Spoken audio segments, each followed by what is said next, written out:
1000 Friends on SandJack.tv. Hi, I'm Tiauna J, and this is 1000 Friends, the show where I sit down with complete strangers and get to know them in hopes that one day they will become friends with me. Today we have a very special guest. You may know her as Comedienne Jackson. Comedian, come on down. Hey, darling, how Hi. are you doing? I'm good. How are you? Thank you for coming by. Good. It's good seeing you. You too. So, what are you up to? Your name is very unique, Kymedienne, so why don't you tell us what that's all about? Well, my legal name is Kim Jackson. Okay. But since I started doing comedy, I didn't want to, have like that common name. It's a lot of Kims, and I did not want to be connected to the Jackson, if you know what I mean, because that's a little crazy bunch. So, my best friend, Takeko Hankins, came up with the name of Kymedienne. It was just a play on my name, and she's a school teacher. And she, made sure we had the correct spelling. It's because it's a male version and it's a female version. And I'm like, oh, okay, know. So that's what Kymedienne came from. Okay, awesome. So are you actively performing? Like, are you on tour right now? What's going on with your comedianness? I am. Things are starting to change for me now. So I'm starting to feature, starting to headline. More, and I have a show that's going to be in Downey tomorrow night. Ooh. Yeah. Okay. So Tell them right there about your show. I'm going to tell you guys right here about my show. It's in Downey. You can get all the information from Facebook under Kymedienne Jackson. Kymedienne is spelled Kymedienne. So you'll be able to look me up there. You can Google me, all of that. Right? Okay, great. Let's talk about the inspiration for your comedy. A lot of personal anecdotes in there, or? Basically, my comedy comes from my life, talking to, my besties on or on the phone or whatever. I got one of my jokes from the nail shop. This lady was talking about open relationships. I was like, I could not have no open relationship. If I did, they would have to have a closed casket, because that's as far as I'm going with it, So it's just, life situations. I'm not your typical comic, though. Okay. Because most comics sit and they write jokes, they carry a joke book, and they working on jokes every day. And for me, it's just God gives them to me, and I work them out, and, we'll see if it works. If it works, I keep it. If not, I put it in a joke box. Okay, so you talked about the nail shop. What people don't realize is the nail shop or the hair shop, whether it's the barber shop or actually a hair salon, that kind of is the mecca of gossip, right? Like, you kind of talk about some interesting things when you are at the spa. Right, and with people you don't even know these people. With the ladies there, and it's just interesting. So without naming names, what is like one of the craziest stories you've ever heard while you were getting your nails done? I would say the most interesting one was the one about the open relationship. Okay. Because this lady was telling me, about a friend of hers and how she's been with this person for a long time. They've been in a relationship, and then he decided, that he wanted to have an open relationship. I was like, you cannot change stuff like that, later down the line. That's something that you talk about in the beginning. If you're for it or not, Well, so. okay. And I'm like, and she stayed in it, and she agreed, with this. So that made conversations, with all the ladies. Because you had someone like, hey, no, I'm not doing that. And someone, was looking like, they might do it. But I'm not a sharer, so I don't want to share anything, so. Okay. I don't play well with sharing like that. Okay, well, since we're on the subject of open relationships, there's been rumors for years that Will and Jada were in fact in an open relationship, and for the most part, it meant Will could pretty much play the field with Jada's blessing for the most part. There are certain women, I'm sure, that were off limits, but it was also rumored that Jada was with women in the open relationship, and then suddenly Jada met someone who may or may not have been Mark Anthony, while they were on Hawthorne.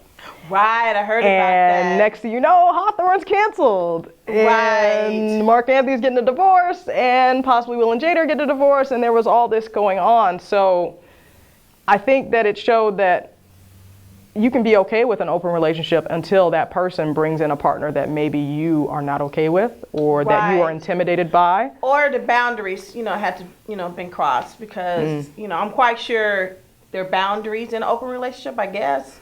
I don't know. If it's open, I don't see how you have, boundaries.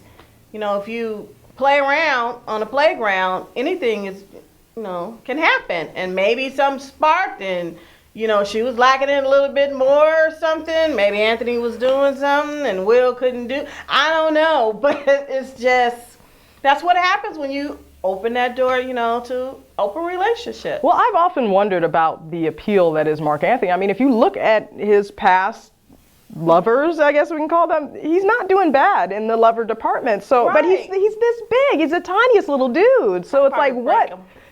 Probably. Or he might, the way, he must be breaking you, because, he's sleeping with, Miss Americas and Puerto Rican actresses turned rapper, hip hop, puff daddy dating people. I don't know. What is the allure of Mark Anthony? Leave me a note or a thumbs down or something like this. I don't know how this works, in the comment section, and let me know what is so hot about Mark Anthony. Yeah. Besides his money and being like the Latin superstar that he is. I mean, what's going on? It has to be something a little bit more, to come in and break up homes and stuff. Yeah. So. Yeah. But I hope they worked it out. They got divorced. She's dating her backup dancer. She's doing what everybody does. They go and they date their backup dancers. Like Christina Aguilera dating a PA/backup dancer. Gained 50 pounds for him. Well, my man likes it. I don't care what he likes. I'm not going to sit up there and risk a heart attack because you want somebody who's thick. They actually did that on a show on ABC with, I think, Nicole Sullivan, where she was dating this guy and he kept trying to feed her all this food. And she was like, I think I'm dating a chubby chaser. Like he tried to. You know something? I'm a chubby chaser. I am. I love thick, chubby girls. And I kind of can relate to that. But because I'm a good cook, so I've been told I can put pounds on people because of my cooking. But my thing with that is you got to start off with somebody that's already chubby. You cannot take a thin person, such as yourself. You're this is not me thin. This is me fat. So. Okay, but I'm just saying. I can't take you at your weight that you are and then trying to get you to be 250. It's just, it's just not going to work. Does that happen? Do people do that? It's called love weight. There's a name for it. There's a name for it. Love weight. Love weight. LOVEWEIGHT, love weight, or LOVEWAIT, like love weight? No, love weight. Like. Okay. .com, .org, .me. It might be a dot something, but it's the truth. When people get together, they fall in love, they go out and eat, and there's all this cooking and all this kind of stuff. And they start, letting themselves go. They start picking up weight and everything. I've seen it happen, But it's just, you got to accept people for who they are and not make them be something that you want them, to be. That's interesting you say that, because that seems to be where everybody's heading now. I've heard it from the youngsters, like the teenagers that are dealing with their issues of being bullied or dealing with their sexuality or dealing with being, in the middle of a divorce or something like that as it pertains to their parents. What is your perspective on just doing you? I believe you have to do you, because you're the only you that you have. You should love you fully, and as a teenager, I can relate to them because I'm a lesbian. But in the beginning, I didn't understand because I was attracted to girls and had to be around them, had crushes. But I was still liking guys, you know what I'm saying? So I dated guys, but I kept wondering, what is all this, about girls and stuff? And I ended up working on a job. I was about like 20 years old, and this girl was so pretty. And she was telling me all about her boy problems, and I was like, oh, I'm so sorry. You go tell me more, And I'm sitting there looking at her like, oh my God, you are just so gorgeous. Did she have any idea? Did she know? She didn't know, and I didn't know. I just knew that. I just thought she was pretty, and I'm like, I'm not. Are you still friends with her now? No. Oh, okay. So it's like, now she knows. Sorry. Yeah. Well, no, she never knew because at that time I didn't know. But I was just tripping out the fact how I was responding to her.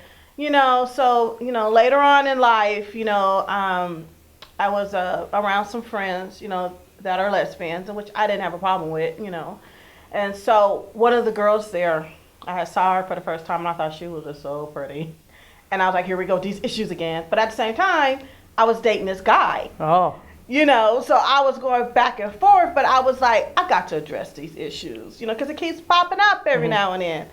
And she was what you call a typical soft stud, And You actually use that term?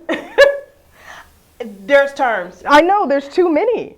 There might be too many, but there's an identity somewhere. People make you identify yourself. And so it's just like with me, I'm a femme.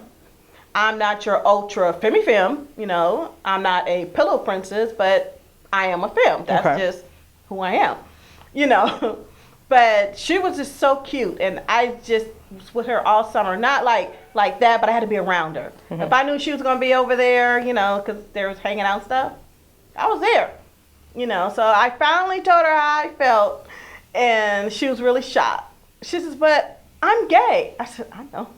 She said, but you're straight. I said, I know. But nothing, happened, between us, because she was going through a lot of stuff. And, but what happened as a friend of mine, I told her, I said, you know what? I need to see what all this is about. So she gave me the number to, I think it was called LA Connection. It was a phone that you call, and you leave, your a message on there. And if someone was intrigued by your message, they'll leave their phone number, and it's up to you if you wanted, to call them. This is way before online dating. That is old school. Yes, real old school, like 90-ish, late 90s.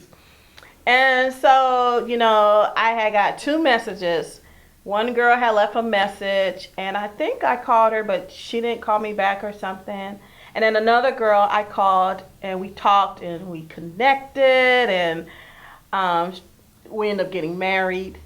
You were married? Oh my, look at that. Now. Oh, I was like, oh Lord, not now. I was getting ready to point out the ring. She was my first everything. She was my first lesbian relationship. She was the first person I lived with, so we ended up being together for like 2.5 years, but I didn't know anything about being a lesbian, so I didn't know I was doing the U-Haul thing. Met her in a month. We was living together in a month. And most people, when you get in a relationship with them, like, we want to be my girl, we're grooving or whatever. Yeah. Not her.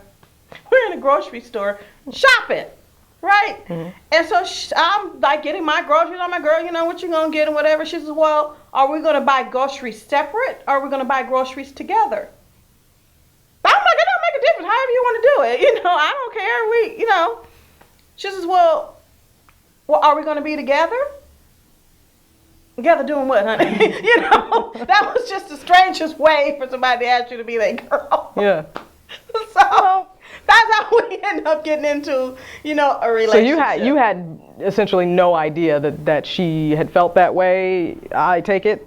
Well, no. We were dating and talking and, moving along and stuff. But I didn't know that she got to the point where she wanted, us to be and to live in a relationship and, being together. So, and what was that, 2 days into the relationship? No, since actually, you were it was about U-hauling? everything was a month. 2 days, yeah. 2 days.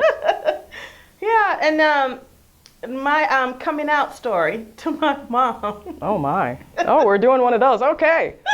1,000 Friends presents Comedienne's Coming Out Story. Hey! 1,000 friends for 1,000 friends. 1,000 friends. Tiauna J presents. Tiauna J presents. Stay tuned, it's 1,000 friends. 1,000 friends. Tiauna J presents. Tiauna J presents. Love the show, now let's begin. Interview 1,000 friends. Love the show.